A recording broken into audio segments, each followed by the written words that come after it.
Selamat bertemu kembali para penonton Wimar Show di stasiun televisi kesayangan Anda.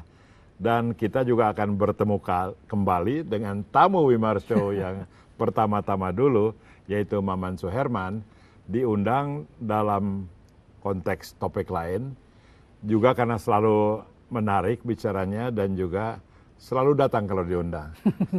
Terima kasih Pak Maman. Terima kasih Pak Wimar. Saya sudah kenal Pak Maman dari tahun 93, jadi untuk memperkenalkan agak panjang, nanti sambil jalan aja Anda perkenalkan diri apa yang Anda kerjakan. Yang jelas Pak Maman itu orang media yang di belakang layar dan juga di depan layar sekarang, khususnya penulisan dulu, editor tabloid Citra, kemudian juga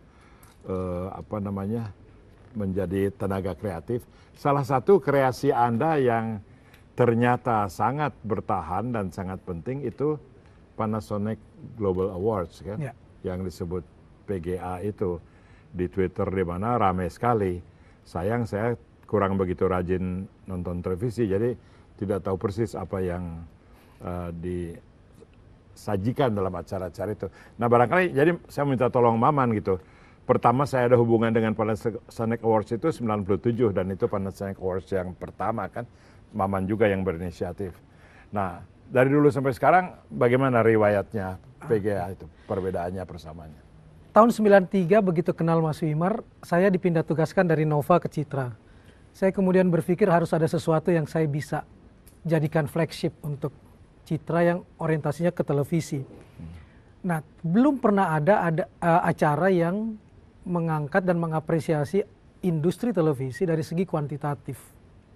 Pemilihan langsung oleh masyarakat.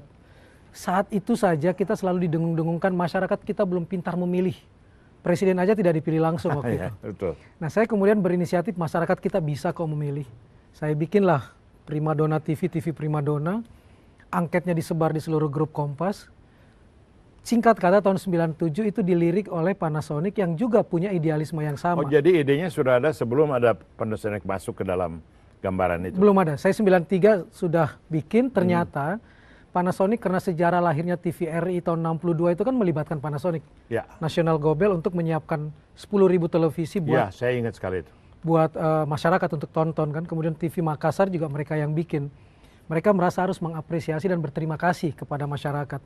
Kawinlah Panasonic Award dengan Gramedia waktu itu, dan kemudian kita memutuskan ada di jalur People Choice, dipilih oleh masyarakat.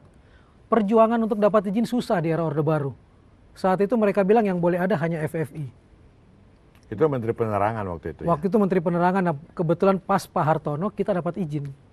Jadi untuk melahirkan apresiasi, ajang apresiasi pun tidak mudah. Nah dalam perjalanannya kemudian sampai ke 16 tahun ini ada beberapa perubahan-perubahan, tapi prinsipnya tetap harus people choice.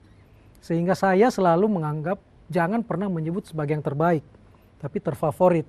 Ya, ini yang kadang-kadang suka dirancukan oleh orang.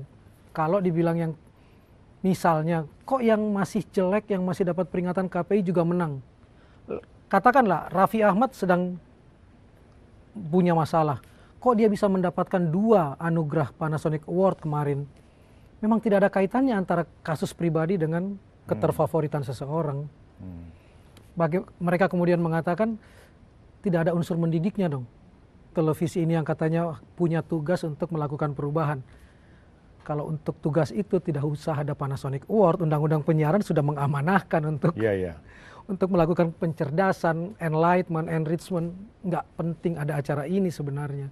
Saya justru berharap betul semua orang membuat karya yang bagus supaya kita memilih dan mendapatkan yang terbaik. Saya kemudian mengusulkan ke Pak Rahmat bahwa para pemenang jangan dibiarkan sekedar menang. Nah itu pertanyaan saya berikutnya, diapain mereka itu? Kemudian mengeluarkan uang bermiliar-miliar lagi Panasonic untuk mengajak setiap tahun sekitar 20 sampai 25 orang pemenang untuk berangkat ke Eropa, ke Amerika untuk belajar bagaimana industri televisi yang sebenarnya. Maman ikut kan ke Montreal, ke New York, ke mana-mana akhirnya ikut. Ya. Kita belajar di CNN, menonton David Letterman Show, mencoba untuk melihat bagaimana konser, bagaimana pertunjukan. Tapi itu pemenang yang tahun terakhir ya? Sebenarnya tidak juga. Yang tahun 97 nggak diajak. Siap diundang ya, Pak Wimar? Siap dong. Bulan Oktober nanti tuh ada undangan. Iya, tapi sama perawat saya tuh. Ya. Itu tujuannya. Jadi kita ingin mengajak untuk meningkatkan kualitas sebenarnya. Jadi ada langkah selanjutnya seperti itu. Nah, apakah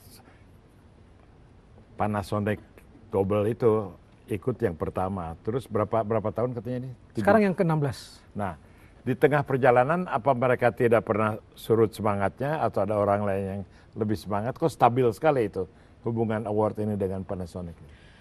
Alhamdulillah mereka punya komitmen dan mereka bangga betul karena di seluruh dunia di mana ada Panasonic, hanya di Indonesia ada ajang seperti ini. Dan ini diapresiasi sangat besar. Dan mereka konsisten untuk mengatakan kita harus bertahan nih. Bahkan kalau perlu ada niat untuk melebarkannya ke ajang Asia Tenggara. Terus Maman Suherman sendiri kan memang Anda pelopor tapi kan banyak juga tenaga lain. Anda juga sangat stabil mapan ya dalam posisi. Sebetulnya posisi Anda apa itu dengan PGA itu? Pembantu umum. Enggak, sebagai penggagas yang mengerti betul jiwanya, itu saya selalu diminta untuk hadir. Manajemennya ganti-ganti pasti ya? Manajemen tetap. Oh gitu ya? Manajemen tetap, tapi tim verifikasinya ganti-ganti. Tim verifikasi ini orang-orang yang datang dari industri televisi, rumah produksi, artis, yang berganti-ganti untuk melihat 5 nominasi yang ditentukan oleh Nielsen berdasarkan rating yang ada di tahun 2012, mengevaluasi metodologinya benar atau tidak, kemudian melihat apakah perlu ada penambahan kategori atau tidak dengan segala persyaratan, dan bagaimana metodologi phone call-nya harus benar. Karena kan yang ada di Nielsen cuma acara terfavorit. Betul. Tapi orang-orangnya bagaimana caranya? Kita lah yang menentukan bahwa harus lewat phone call, harus punya persyaratan tertentu. Oke, terima kasih. Kita akan break dulu sebentar, melanjutkan pembicaraan mengenai Panasonic Global Awards dengan Maman Suherman.